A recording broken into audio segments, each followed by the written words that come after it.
Goeiemôre. Jy luister na die 82ste oordeenking in die reeks, 'n paar maal om die son. Ons tema vir oggend is: waar stigmas wegsmelt. Vanmôre wil ek begin deur dankie te sê vir al die boodskappe wat ek gister ontvang het. Dit het my laat besef dat trauma tog 'n reuse impak het op ons samelewing en op julle wat na hierdie oordeenkings luister direk. En selfs al raak dit jou nie direk nie, is die kanse groot dat jy iemand ken wat hierdeur geraak word. En ook dat ons op 'n manier, sekondêr selfs, die trauma van ander aanvoel wanneer ons elke dag die berigte hoor en lees van wat met mense gebeur. Een van die grootste gawes wat trauma-navorsing vir ons gebring het, is om die stigma wat daaraan gekleef het, te begin verander. Ek sê begin, want daar is steeds onkunde hieroor. Vir baie lank is trauma gesien as 'n emosionele reaksie op 'n gebeurtenis, met die gevolg dat iemand hulle self maar net moet regryk of daaroor moet kom. Sommige sien posttraumatiese stres as 'n denkfout. As jy net anders dink of ophou dink daaraan, dan sal dinge regkom. Maar trauma is nie 'n emosionele probleem nie. Dis nie 'n teken van swakheid of 'n karakterfout nie. Dit is 'n biologiese reaksie van jou brein en jou liggaam wat jou beskerm het in 'n traumatiese situasie. Dit is my diepste wens dat hierdie oordeenking, elkeen wat hierna luister, 'n beter begrip sal laat ontwikkel vir die effek van trauma op ons totale menswees. Om seker te maak my verduideliking staan op vaste grond, gebruik ek die boek van Bessel van der Kolk, The Body Keeps the Score, as verwysingsbron. Bessel is een van die wêreld se grootste traumakundiges. Wat ek so baie van hom hou, is in sy praat en in sy skryf, is hy so eg mens. En wat ek daarmee bedoel is, dit voel nie soos hierdie hoogsgeleerde ou wat jou diagnoseer en met sy pen sit en skryf nie. Wat ek nog meer van hom hou, is dat hy van die beginjare daar was, toe die eerste deurbrake gekom het in trauma-navorsing, en hy self was 'n sleutelspeler daarin. Sy bogenoemde boek het reeds in 2014 verskyn, en as jy dalk nog gewonder het of trauma 'n relevante tema is, dan lê die antwoord juis hier. Na 12 jaar is hierdie boek steeds een van die topverkopers wêreldwyd. En dis geen geringe prestasie vir 'n boek wat oor 'n tema handel waaroor ons nie graag praat nie. Kom ons praat nou pront uit oor hoe trauma ons affekteer. Elke oomblik van elke dag van ons lewe moet ons liggaam, ons brein spesifiek, die sensoriese inligting, dit wat ons sien, hoor, ruik of voel, verwerk. Om dit te kan doen het ons brein twee sleutelareas nodig: die amygdala en die prefrontale korteks. Dink vir 'n oomblik aan die boonste verdieping en die onderste verdieping van ons brein. Alle sensoriese inligting vloei na die thalamus. Dis die brein se sentrale skakelbord. Hiervandaan word die inligting tegelyk gestuur na twee plekke toe: deur die laapad na die amygdala en die hoë pad, die prefrontale korteks. Die amygdala is ons brein se rookverklikker. Dis vinnig, outomaties en vra net een ding: is dit gevaarlik?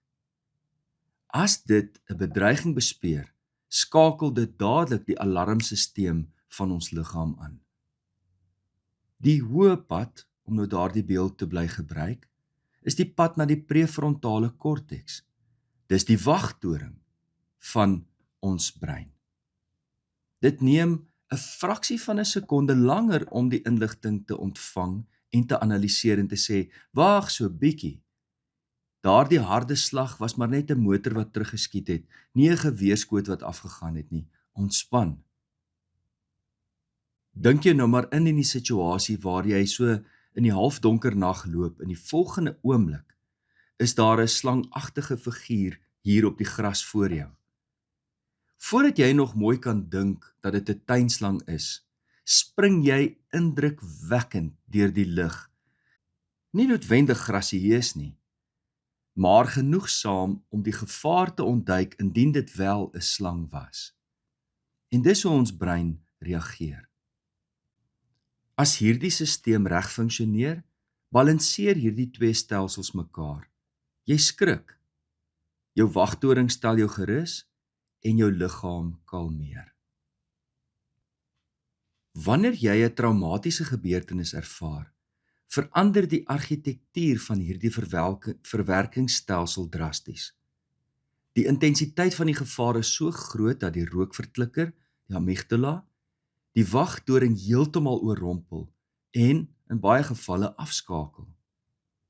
By mense met posttraumatiese stres bly hierdie rookverklikker basies vasgehaak in die aan-posisie. Die thalamus, die skakelbord, versuim om die sensoriese inligting van die trauma korrek te integreer en as verlede te ervaar. Ons sien daardie gebeurtenis of ervaar daardie gebeurtenis nie as 'n verlede tyd storie nie. Wanneer jy vandag iets ruik, hoor, sien of voel, wat selfs vaagweg herinner aan die trauma, stuur die amygdala die liggaam dadelik in 'n volskaalse oorlewingsmodus in. Die wagtoring kry nie eers kans om te sê, jy is nou veilig nie. Vir jou brein en liggaam gebeur die trauma nou weer. Dis nie 'n herinnering daarvan nie. Ons brein beleef dit as hier en nou. Ek sal later verwys na wat breinskanderings ons leer hiervan. Mense dink verkeerdelik dat posttraumatiese stres bloot hartseer is of angs, iets wat jy met positiewe denke of wilskrag kan oorkom. Maar dit is misleidende inligting. Trauma is meer as dit. Dis 'n fisiologiese realiteit ook. Dit is 'n psigofisiologiese realiteit. Wanneer die amygdala alarm maak, aktiveer dit die autonome senuweestelsel, spesifiek die simpatiese senuweestelsel. Dis jou vlug of vegreaksie. Dit ontketen 'n stortvloed van hormone soos kortisol en adrenalien. Dit manifesteer direk in jou liggaam. Jou hartklop en bloeddruk skiet op. Jou spiere trek krampagtig saam, gereed vir impak. Jou spysverteringsstelsel sluit af. Ek sal later verwys na die kapingsroete wat plaasvind, maar in ekstreme gevalle mag dit selfs wees dat iemand se blaas gaan of selfs hulle maag gaan. Dis soms vir mense 'n geweldige groot verleentheid, maar dis nie 'n doelbewuste proses nie. Dit is 'n oorweldigende reaksie van jou liggaam om alles in jou vermoë te gebruik om die trauma te oorleef. Dink maar aan klein kindertjies wat trauma geweldig traumaties beleef en die verleentheid wat hulle hier rondom beleef. En 'n algemene reaksie is dat ons asemhaling vervlak. Baie keer sien mense dit aan die slagoffers van trauma, dat hulle sit en bitter vlak asem bly haal, wanneer hulle jare later terugflitsse het van hierdie geleentheid, vind dieselfde plaas. So, mense met trauma leef nie net met slegte herinneringe nie.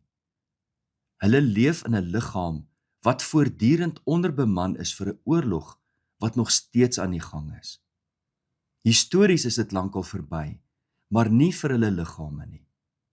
Hul senuweestelsel is kronies hipergeaktiveer, altyd op die uitkyk vir gevaar, of dit kan ook hipergedemp wees, platgeslaan, emosioneel afgestomp. Die brieke is aangedraai, net om te oorleef. Ek wil dit hier duidelik beklemtoon. Ons het nie die keuse om te besluit of ons liggaam so gaan reageer of nie. Die Here het ons wonderlik geskape om in traumatiese oomblikke direk te kan reageer, sonder om nou nog die emosionele bagasie daarvan te probeer verwerk. In 'n oomblik wat ons as traumaties ervaar, moet ons oorleef en onmiddellik reageer. Dit is uit die aard van die saak 'n baie kort oordeenking vir 'n verduideliking wat eintlik dae lank kan duur. Maar dis my hoop en my wens dat jy vanmôre besef dat hierdie simptome in ons liggame, in ons biologie, daar is om ons te beskerm. En wanneer dit gebeur, verander die stigma en ook ons eie skuldgevoel, omdat ons nie kan cope nie, of omdat ons dit nie net kan wegdink nie. Dus, jy's nie gebreek nie. Daar's nie fout met jou nie. Jou liggaamsstelsel is net hoogs aangepas vir oorlewing. Maar wanneer ons nou besef wat gebeur by die ervaring van 'n traumatiese gebeurtenis, begin ons ook al meer effektiewe metodes vind om trauma te oorwin. Dis my gebed dat hierdie oordeenking vanmôre vir jou en die mense om jou beter sal laat verstaan wat trauma se effek op ons lewens het. Kom ons bid saam. Hemelvader, help ons om trauma beter te verstaan, om beter begrip te hê vir onsself en vir al die slagoffers van trauma.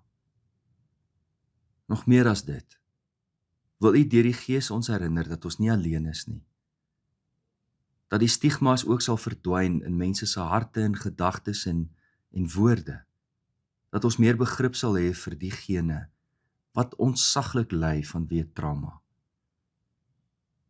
Here, help ons ook om 'n pad te vind, dat ons ook 'n lewe na trauma kan hê, om dit vir altyd te verwerk.